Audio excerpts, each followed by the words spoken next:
वैसे जरूरी नहीं है, लेकिन वीडियो को लाइक या फिर डिसलाइक कर दिया करें। तो मूवी के स्टार्ट होते ही हम एक काफी बड़े तूफान में एक आदमी को देखते हैं जिसका नाम फिंच होता है और उस टाइम उसने यूवी सूट पहना हुआ था। तब उसका रोबोट उसे बताता है कि यहाँ पर यूवी रेडिएशन काफी हाई है। इसके बाद फिंच एक स्टोर के अंदर चला जाता है और यहाँ पर उसके साथ उसका रोबोट भी था जिसका नाम डच होता है। फिंच देखता है कि उस स्टोर में काफी सारे लोगों की डेड बॉडीज थी। इसके बाद उसका रोबोट यानी डच वहाँ से चीजें उठाने लगता है। वहाँ पर फिंच को डॉग्स की फूड भी मिलती है जिसे वो ले लेता है। इसके बाद फिंच अपनी वैन में बैठकर वहाँ से चला जाता है और यहाँ पर हमें पूरे शहर का सीन दिखाया जाता है जहाँ पर सब कुछ डिस्ट्रॉय हो चुका था और वहाँ की हालत काफी खराब थी क्योंकि कुछ टाइम पहले ओजोन लेयर के जाने की वजह से टेम्परेचर काफी बढ़ गया था और यूवी रेडिएशन की वजह से लोग बाहर नहीं निकल सकते थे। इसी वजह से कुछ लोगों के अलावा सारे लोग मारे जा चुके थे। इसके बाद फिंच मैप देखता है जहाँ उसे पता चलता है कि वो हर जगह से खाना ले चुका है, लेकिन फिर भी वो सामान ढूंढने के लिए आगे बढ़ता है। लेकिन तभी वो सामने से तूफान को आता हुआ देखता है, इसीलिए वो किसी और रास्ते से जाकर शहर से निकलने लगता है, लेकिन वो तूफान उनके पीछे ही होता है। इसके बाद जब फिंच एक जगह पर गाड़ी रोकता है तो वहाँ पर तूफान आ जाता है। तब फिंच और उसका रोबोट यानी डच किसी तरह आगे बढ़ते हैं। इसके बाद फिंच डच को एक रूम में लेकर जाता है जहाँ पर वो खुद को और उसे साफ करता है। यहाँ पर हम ये जान पाते हैं कि फिंच काफी बीमार है क्योंकि उसे टीबी होती है। अब यहाँ पर हम ये भी जान पाते हैं कि जिस बिल्डिंग में अभी वो लोग होते हैं उसे फिंच ने अपना घर बनाया होता है। इसके बाद फिंच अपने डॉग से मिलता है। यहाँ हम देखते हैं कि वो दोनों एक दूसरे से काफी प्यार करते थे। इतनी ही देर में डच वहाँ पर वो सामान लेकर आता है जो कि उन्होंने स्टोर से लिया था। यहाँ पर फिंच अपने डॉग को खाना खिलाता है जो कि उसने स्टोर से लिया था। इसके बाद फिंच जब अपना खाने का सामान देखता है तो उसे पता चलता है कि उसके पास तो खाने का सामान बहुत थोड़ा ही रह गया है। इसके बाद फिंच बहुत सारी बुक्स लेकर एक मशीन में डाल देता है जहाँ वो मशीन खुद ही बुक्स को स्कैन करती है और इन्फॉर्मेशन निकालती है। अब यहाँ पर हम देखते हैं कि फिंच असल में एक रोबोट बना रहा है। इसके बाद फिंच रात को एक बुक पढ़ रहा होता है तो उसे पता चलता है कि रेडिएशन काफी बढ़ गई है। फिंच अपने डॉग को देखकर काफी दुखी होता है कि मेरे बाद इसका क्या होगा। इसके बाद हम फिंच को फिर से उसके लैब में काम करते हुए देखते हैं और यहाँ उसने रेडिएशन की सारी इन्फॉर्मेशन भी रोबोट में डाल दी थी। इसके बाद जब वो रोबोट को तैयार कर रहा होता है तो उसे पता चलता है कि उसे 2 कैमरास चाहिए। तब वो डच के कैमरास निकाल कर उस नए रोबोट में लगाता है। इसके बाद जैसे ही वो रोबोट को ऑन करता है तो उसके अंदर डाटा ट्रांसफर होना शुरू हो जाता है। अब फिंच उस रोबोट से बात करना चाहता है। तब रोबोट भी खुद को मूव करने लगता है। यहाँ पर फिंच अपने बनाए हुए रोबोट को चेक करता है तो काफी खुश होता है और वो अपने डॉग को कहता है कि तुम्हें एक नया दोस्त मिलने वाला है। आगे आगे फिंच उस रोबोट पर और काम करता है, उसे बोलना सिखाता है जिसमें वो रोबोट अब आहिस्ता आहिस्ता बोलने लग जाता है। तब फिंच उसे बोलता हुआ देखकर काफी खुश हो जाता है। इसके बाद फिंच उससे पूछता है कि चलो तो मुझे अपने बारे में कुछ बताओ, जिस पर वो रोबोट कहता है कि रोबोट्स इंसानों को नुकसान नहीं पहुंचाते बल्कि वो तो इंसानों का ख्याल रखते हैं। यहाँ पर हम ये नोटिस करते हैं कि फिंच के डॉग को ये नया रोबोट अच्छा नहीं लगा था। फिर वो रोबोट फिंच को बताता है कि मुझे इस तरह से डिजाइन किया गया है कि मैं इंसानों और जानवरों का ख्याल रखूं। तब फिंच उसे कहता है कि मेरे लिए मेरा डॉग बहुत इंपॉर्टेंट है, तुम्हें इसका ख्याल रखना है। इसके बाद वहाँ पर लाइट्स ऑफ हो जाती हैं। तब खराबी चेक करने के लिए फिंच ऊपर जाता है और एक वायर को ठीक करता है जिससे वहाँ पर लाइट आ जाती है और रोबोट भी जाग जाता है। और तभी फिंच देखता है कि बाहर तो तूफान आ रहा है और इसी वजह से लाइट्स ऑफ हो गई थी। इसके बाद फिंच जब रोबोट के पास आता है तो रोबोट उसे बताता है कि काफी बड़ा तूफान आने वाला है और 24 घंटों तक वो तूफान हम तक पहुँच जाएगा और हम नहीं बच पाएंगे उसमें, क्योंकि वो करीब 40 दिनों तक यहाँ पर रहने वाला है। तब ये सुनकर फिंच समझ जाता है कि उन्हें यहाँ से निकलना होगा। खाना खाने के बाद फिंच सोचता है कि उसने आगे क्या करना है, यानी आगे कहाँ पर जाना। लेकिन यहाँ पर अभी उसका एक काम अधूरा था क्योंकि उसने तो रोबोट की पूरी बॉडी भी तैयार करनी थी अभी। इसके बाद वो सैन फ्रांसिस्को जाने का सोचता है और तभी फिंच के मुंह से खून आता है जिसकी वजह से वो काफी दुखी हो जाता है। इसके बाद फिंच उस रोबोट की बॉडी भी तैयार कर लेता है। वो रोबोट अपने हाथों को देख रहा होता है। फिंच उस रोबोट को चलना सिखाता है और जब रोबोट चलना स्टार्ट करता है तो फिंच उसे अपने पीछे आने के लिए कहता है और फिर देखते ही देखते वो रोबोट काफी अच्छे से चलने लगता है जिसकी वजह से फिंच काफी खुश होता है। लेकिन जब फिंच का डॉग भौंकता है तो वो रोबोट नीचे गिर जाता है। इसके बाद फिंच उस जगह को छोड़ने के लिए सामान पैक करने लगता है और ऊपर वो रोबोट चलने की और भागने की प्रैक्टिस कर रहा होता है। फिंच सारा सामान पैक करने के बाद डच को अपने साथ आने के लिए कहता है, लेकिन डच में तो कैमरास ही नहीं होते इसीलिए वो देख ही नहीं सकता था, इसीलिए वो चीजों में टकरा रहा था। इसके बाद फिंच एक सीसीटीवी कैमरा से कैमरा निकालता है और उसे डच में लगाता है। इसके बाद वो लोग बस के जरिए वहाँ से निकलने वाले होते हैं और यहाँ पर वो नया रोबोट सारी चीजें सीख रहा होता है। यहाँ पर हम ये जान पाते हैं कि असल में उनकी बस यूवी रेडिएशन से बिल्कुल सेफ होती है। इसके बाद वो लोग वहाँ से निकलकर सैन फ्रांसिस्को के लिए जाने लगते हैं, जहाँ पर सब कुछ डिस्ट्रॉय हो चुका था। इसके बाद वो लोग आगे बढ़ते हैं। अब नए रोबोट को सब कुछ पता होता है, इसीलिए वो उन्हें रास्ता बता रहा होता है। इसके बाद वो लोग एक शहर में रुकते हैं और यहाँ पर नया रोबोट फिंच का पोस्ट कार्ड देखता है और वो फिंच को कहता है कि मुझे तुम्हारा पोस्ट कार्ड काफी पसंद आया है। तब फिंच बताता है कि पहले लोग बात करने के लिए पोस्ट कार्ड ही यूज करते थे। तो वो रोबोट पूछता है कि ये कार्ड तुम्हें किसने भेजा था,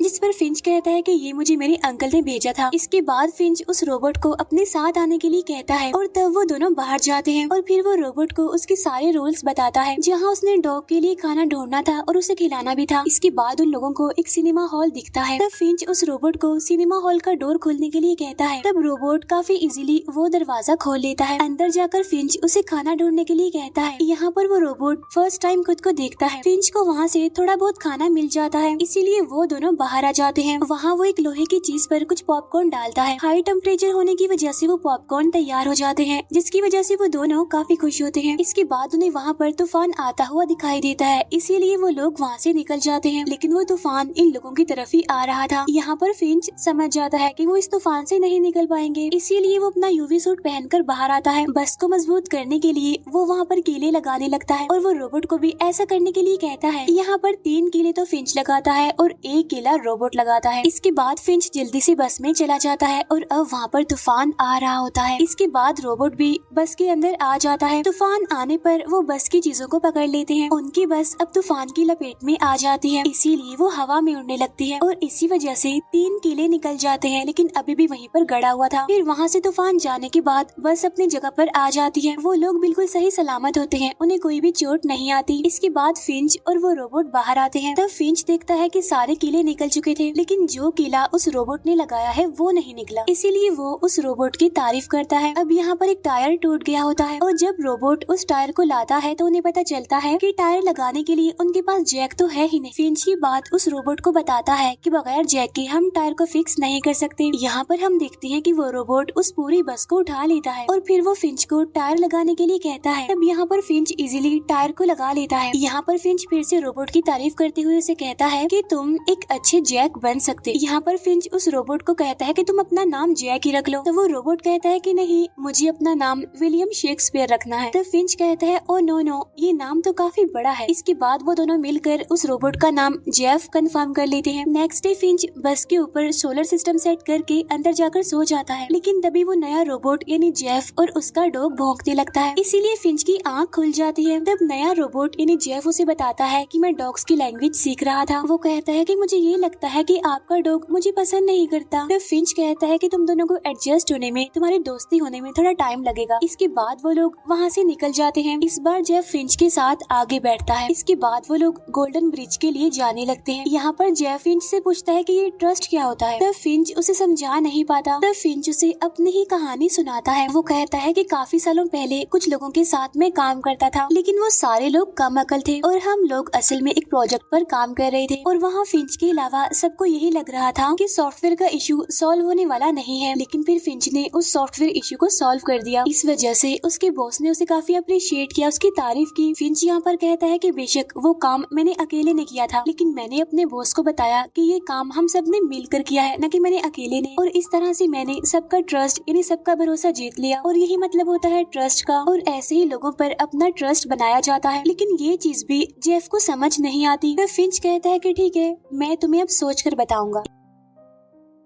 इसके बाद वो लोग एक रेस्टोरेंट के पास आकर रुकते हैं, जहाँ पर फिंच अपने डॉग को जेफ के पास छोड़कर बाहर आता है। और जब फिंच रेस्टोरेंट के अंदर जाता है तो उसे वहाँ पर खून की उल्टी होती है। उसकी तबीयत भी काफी खराब हो रही थी, इसीलिए वो काफी दुखी था। और जब बाहर से उसके डॉग के भौंकने की आवाज आती है तो फिंच उसे लेने आता है, लेकिन फिंच जेफ को बस में ही बैठने का कहता है। यहाँ पर जेफ बस को ड्राइव करना चाहता था। रेस्टोरेंट में फिंच और उसका डॉग बातें कर रहे होते हैं, जिसमें वो अपने डॉग को उठने बैठने की मैनर्स सिखा रहा होता है। और बाहर जेफ ड्राइविंग की प्रैक्टिस कर रहा होता है और जब फिंच ये देखता है तो वो भागकर बाहर आता है, लेकिन तभी जेफ उस बस को एक गाड़ी में दे मारता है। अब क्योंकि वहाँ पर धूप थी इसीलिए फिंच वहाँ पर नहीं जा सकता था। इसके बाद वो जेफ को आवाज लगाता है और उससे पूछता है क्या तुम ड्राइव कर रहे थे, जिस पर जेफ परेशान होते हुए कहता है नहीं मैं तो नहीं कर रहा था। इसके बाद जेफ बस में बैठकर उसे रिवर्स करता है और जब फिंच उसे रोकने के लिए चिल्लाता है तब तक जेफ दोबारा से बस को ठोक देता है। इसके बाद फिंच जेफ को बाहर बुलाता है और अपना हाथ धूप में करके उसे जलाने लगता है और अब वो जेफ को बताता है कि मैं और मेरा डॉग धूप में नहीं आ सकते और अगर आए तो जल जाएंगे। यहाँ पर फिंच जेफ पर गुस्सा करता है कि तुम्हें मैंने सिर्फ एक काम दिया था बस का ख्याल रखने का और तुमने वो भी ठीक से नहीं किया। फिंच उस पर काफी भड़कता है जिसकी वजह से जेफ को काफी बुरा लगता है। इसके बाद वो लोग बस में बैठकर आगे बढ़ जाते हैं। इसके बाद फिंच जेफ को बस चलाने देता है और फिर देखते ही देखते जेफ बिल्कुल ठीक गाड़ी चलाने लगता है। तब इस बात की वजह से फिंच काफी खुश होता है। इसके बाद वो जेफ को 50 किलोमीटर की स्पीड पर बस को चलाने के लिए कहता है। तब जेफ ऐसा ही करता है और वो लोग आगे बढ़ते हैं। इसके बाद रात को वो एक जगह पर रुकते हैं जहाँ जेफ को आसमान काफी खूबसूरत लगता है। तब फिंच उसे बताता है कि ओजोन लेयर के जाने के बाद चीजें काफी बदल चुकी हैं और अक्सर ऐसा होता है कि आसमान ऐसे ही खूबसूरत दिखता है। यहाँ पर जेफ उससे पूछता है कि अगर रात में खतरा होता है तो हम दिन में सफर क्यों नहीं कर सकते, जिस पर फिंच कहता है कि उसकी एक वजह है क्योंकि रास्ते में काफी खतरा होता है और वो खतरा होता है इंसानों का। यानी रात में बेशक हम यूवी रेडिएशन से बच जाएं, लेकिन हमें इंसानों का खतरा होता है और किसी भी इंसान पर हमें भरोसा नहीं करना चाहिए। यहाँ पर फिंच को खांसी होती है इसीलिए वो सोने के लिए चला जाता है, जिस पर जेफ कहता है कि मैं बाहर ही रुकूंगा। नेक्स्ट डे जेफ को कोई आवाज सुनाई देती है इसीलिए वो बस में जाता है जहाँ पर वो देखता है कि फिंच को खून की उल्टियाँ आ रही हैं और वो काफी बीमार भी है। तब यहाँ पर जेफ उससे पूछता है कि आपकी हेल्प करने के लिए मुझे क्या करना चाहिए। तब फिंच उसे डॉक्टर को बुलाने के लिए कहता है। इसके बाद जेफ अपनी नॉलेज को देखता है जो कि उसे बुक से मिली थी। तब उसके मुताबिक वो फिंच के सर पर गीला कपड़ा रखता है। यहाँ पर वो फिंच का काफी ख्याल रखता है और उसे ऐसा करता फिंच का डॉग भी देख रहा था। अब फिंच की तबीयत भी आहिस्ता आहिस्ता ठीक होने लगती है। इसके बाद जेफ बस चलाकर एक मॉल के पास आ जाता है। इसके बाद वो देखता है कि फिंच तो सो रहा है इसीलिए वो पहले वाले रोबोट इन डच को बाहर निकालता है और उसके साथ खाना लेने के लिए बाहर जाता है। इसके बाद वो दोनों मॉल के अंदर जाकर सामान इकट्ठा करने लगते हैं। उधर बस में फिंच की आंख खुल जाती है और जब वो बाहर देखता है तो डर जाता है। जहाँ जेफ खाने का सामान इकट्ठा कर रहा था फिंच यूवी सूट पहनकर मॉल में आ जाता है। डच को खाने की चीज का एक पैकेट दिखता है इसीलिए वो उसे उठाने जाता है तो गिर जाता है और वो एक चीज में फंसकर टूट जाता है। तब उसकी आवाज सुनकर फिंच वहाँ पर आता है। तब वो दिखता है कि डच तो टूट गया है इसीलिए अब फिंच उसे ऑफ कर देता है। इसके बाद फिंच को एक जगह से आवाज आती है इसीलिए वो चेक करने के लिए वहाँ पर जाता है। तब उसे वहाँ पर जेफ मिलता है जो कहता है कि मैं सामान इकट्ठा कर रहा हूँ। तब फिंच उसे कहता है कि हम लोग सामान जमा करने के लिए कहीं पर भी नहीं रुक सकते और ये जगह खतरे से खाली नहीं है, इसीलिए वो दोनों बस में बैठकर वहाँ से चले जाते हैं। यहीं पर वो नोटिस करते हैं कि गाड़ी उनका पीछा कर रही है इसीलिए फिंच वहाँ से निकलकर सिटी एरिया में आ जाता है।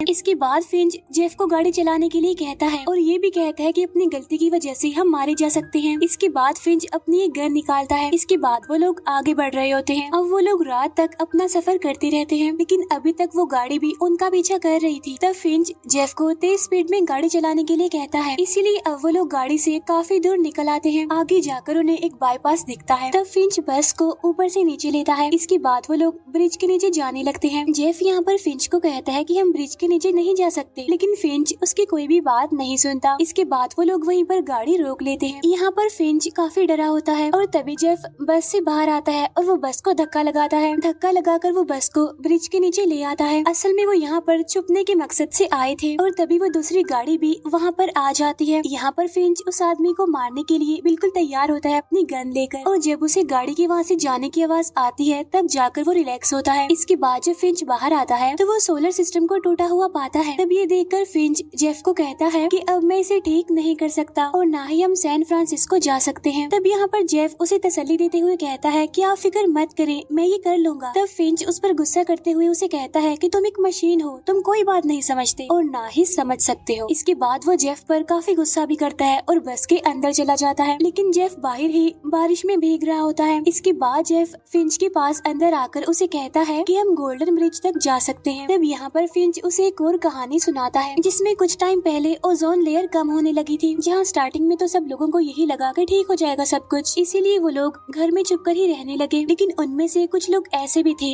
जिन्हें पता था कि कुछ भी ठीक नहीं होने वाला, इसीलिए वो लोग समझदारी करते हुए सामान जमा कर रहे थे और उन्हीं में से एक मैं भी था। फिंच कहता है कि जब मैं एक सुपरमार्केट से सामान जमा कर रहा था तो मुझे वहाँ पर एक छोटी बच्ची मिलती है जो कि अपनी मदर के साथ होती है। उस बच्ची की मदर ने उसे एक गन दी होती है और कहा होता है कि बेटा अगर तुम्हें कोई भी दिखे तो उसे शूट कर देना। तब ये देखकर मैं समझ गया कि अगर मैं उनकी हेल्प करने के लिए जाऊंगा भी तो वो मुझे मार देंगे, इसीलिए मैं वहीं पर छुपा रहा। लेकिन फिर इसके बाद उसके पास एक आदमी आया जिसके पास एक गन थी और उसने बहुत सारी गोलियां चला दी वहाँ पर। लेकिन इससे पहले कि मैं कुछ कर पाता तब तक काफी देर हो चुकी थी क्योंकि वो बच्ची और उसकी मदर मारी जा चुकी थी। लेकिन जब मैं वहाँ पर गया तो उस बच्ची का बैग हिल रहा था। तब उसे चेक करने पर मुझे ये डॉग मिला और तभी से हम एक दूसरे के साथ हैं। वो कहता है कि उस बच्ची और उसकी मदर का मैं ख्याल नहीं रख पाया, लेकिन उनके गुजर जाने के बाद मैं उनके डॉग का ख्याल आज तक रख रहा हूँ और यही वजह थी कि मैंने तुम्हें बनाया था ताकि तुम मेरे बाद मेरे डॉग का ख्याल रखो। नेक्स्ट डे वो लोग अपने सफर पर आगे बढ़ते हैं जहाँ पर फिंच काफी बीमार होता है, इसीलिए वो रेस्ट कर रहा होता है। यहाँ पर जेफ उन्हें सैन फ्रांसिस्को लेकर जा रहा था जिसमें वो फिंच के पोस्ट कार्ड को देखता है और उस कार्ड के पीछे डैड लिखा हुआ था और जब वो बाकी कार्ड चेक करता है तो उस पर कुछ भी नहीं लिखा हुआ था। इसके बाद एक तितली उनकी बस से टकरा जाती है। तब ये देखकर जेफ बस को रोक देता है क्योंकि वो तितली बाहर धूप में भी सरवाइव कर रही थी। तब ये दिखाने के लिए वो फिंच को वहाँ पर बुलाता है। इसके बाद फिंच जब अपना हाथ बाहर निकालता है धूप में तो उसे कुछ भी नहीं होता। असल में ओजोन लेयर अब वापिस आ चुकी थी जिसकी वजह से यूवी रेडिएशन का असर भी खत्म हो चुका था। इसके बाद फिंच बाहर आता है और यहाँ पर जेफ काफी खुश होता है। फिंच सूरज को देखता है और उसकी रेस को फील करता है। इसके बाद जेफ और फिंच का डॉग भी बाहर आ जाते हैं। फिंच बाहर आकर काफी खुशी से उस जगह को देख रहा होता है और तभी उसे एक तितली दिखाई देती है जो कि उड़कर उसके हाथ पर बैठ जाती है। इसके बाद वो लोग आगे बढ़ जाते हैं। इसके बाद फिंच एक जगह पर अच्छे से ड्रेसअप होकर बाहर आता है। फिंच यहाँ पर कहता है कि जितना अच्छा मुझे आज लग रहा है इतना अच्छा मैंने कभी भी फील नहीं किया। यहाँ पर जेफ फिंच को बताता है कि कल रात मैंने एक ड्रीम देखा जिसमें मैंने देखा कि हम लोग गोल्डन ब्रिज पर चले गए हैं। तब इस बात से फिंच काफी हैरान हो जाता है कि आखिर रोबोट ड्रीम्स कैसे देख सकते हैं, लेकिन वो इस बात से खुश होता है और वो जेफ से सॉरी बोलता है कि सॉरी मैंने तुम्हें रोबोट और मशीन बोला था। यहाँ पर जेफ फिंच को कहता है कि आपने तो मुझे बताया था कि वो पोस्ट कार्ड आपके अंकल ने आपको दिए थे लेकिन उस पर तो डैड लिखा हुआ है। तब यहाँ पर फिंच उसे सारी बात सच बताता है कि मेरे पैदा होने से पहले ही मेरे फादर मुझे छोड़कर चले गए और मेरे फादर असल में एक इंजीनियर थे और मेरी एक बर्थडे पर वो कार्ड मुझे मेरे फादर ने दिया था। असल में मेरे फादर ने मुझे मिलने के लिए इन्वाइट किया था और उनसे मिलने के लिए ही मैंने ये सूट परचेज किया था, लेकिन मैं इस सूट को कभी भी नहीं पहन पाया। तब जेफ उससे बाकी कार्ड्स के बारे में पूछता है जिस पर फिंच कहता है कि वो मुझे पसंद आए थे इसीलिए मैंने उन्हें रख लिया क्योंकि मैं दुनिया घूमना चाहता था, लेकिन अपने सिटी के अलावा मैं कभी भी कहीं पर नहीं गया। यहाँ पर फिंच ये भी कहता है कि गोल्डन ब्रिज पर खड़े होकर अच्छा फील करना ह्यूमंस का एक अच्छा एक्सपीरियंस है। तब जेफ उसे कहता है कि हम भी वहाँ पर जरूर जाएंगे, जिस पर फिंच कहता है कि नहीं मैं नहीं जा सकता क्योंकि मैं मरने वाला हूँ। तब ये सुनकर जेफ काफी दुखी होता है। फिंच जेफ को कहता है कि तुम मुझसे प्रॉमिस करो कि मेरे मरने के बाद मेरे डॉग का ख्याल रखोगे, जिस पर जेफ कहते हैं हाँ प्रॉमिस, मैं इसका बहुत ख्याल रखूंगा। इसके बाद फिंच जेफ को उसके डॉग के साथ खेलने के लिए कहता है, लेकिन वो डॉग जेफ के साथ नहीं बल्कि फिंच के साथ ही खेल रहा था। वो बार बार बॉल ला कर फिंच को ही दे रहा था। तब ये देखकर जेफ समझ जाता है कि वो डॉग उसे पसंद नहीं करता। तब फिंच कहता है कि बेफिक्र रहो, आहिस्ता आहिस्ता वो तुम्हारे साथ एडजस्ट हो जाएगा। इसके बाद फिंच को एक बार फिर से खून की उल्टी आती है। तब जेफ उसे बस की तरफ ले जाने लगता है। यहाँ पर फिंच और जेफ एक दूसरे को गले मिलते हैं। इसके बाद फिंच जब बस में जा रहा होता है तो उसका डॉग भी उसके साथ ही चला जाता है। अंदर जाकर वो दोनों खेलने लगते हैं, जिसकी वजह से जेफ काफी अकेला फील करता है और काफी दुखी होता है। इसके बाद फिंच बस के अंदर सो जाता है और बाहर जेफ सारा सामान इकट्ठा करने में बिजी होता है। रात को फिंच का डॉग रोने लगता है। तब ये देखकर जेफ समझ जाता है कि फिंच मर चुका है। इसके बाद जेफ फिंच की डेड बॉडी और उसके यूवी रेडिएशन सूट को भी जला देता है। अब यहाँ फिंच के मरने की वजह से जेफ और उसका डॉग काफी दुखी होते हैं। नेक्स्ट डे जेफ सोचता है कि उसे क्या करना चाहिए। तब उसे याद आता है कि मैंने भी वही करना है जो फिंच करता था, यानी वो डॉग के लिए खाना निकालता है और उसे खाना खिलाता है। इसके बाद वो डॉग जेफ के साथ खेलने लगता है। इस वजह से जेफ काफी खुश होता है। इसका मतलब ये था कि वो डॉग जेफ के साथ रहना सीख गया है। नेक्स्ट डे वो दोनों सैन फ्रांसिस्को के लिए जाने लगते हैं, जहाँ पर उन्होंने गोल्डन ब्रिज जाना होता है। फिर वो दोनों एक दूसरे के साथ खुश होते हुए अपने सफर पर आगे बढ़ जाते हैं और काफी लंबा सफर करने के बाद वो गोल्डन ब्रिज तक पहुँच जाते हैं। और तब जेफ फिंच के कहने के मुताबिक ब्रिज के ऊपर जाकर ह्यूमन एक्सपीरियंस की तरह फील करता है। वहीं पर जेफ को एक पेपर नोट मिलता है जिस पर एक लड़की ने लिखा होता है कि वो सर्वाइवर है और वो एक जगह पर छुपी हुई है। तब यहाँ पर जेफ उस लड़की की हेल्प करने का डिसाइड करता है। इसके बाद वो फिंच के पोस्ट कार्ड पर अपनी ड्राइंग बनाकर वहाँ लगा देता है। इसके बाद जेफ और वो डॉग उस लड़की की हेल्प करने के लिए वहाँ से निकल जाते हैं। अब यहाँ पर जेफ डॉग को अपनी कहानी सुनाता है और इसी के साथ ही ये मूवी यहीं पर एंड हो जाती है।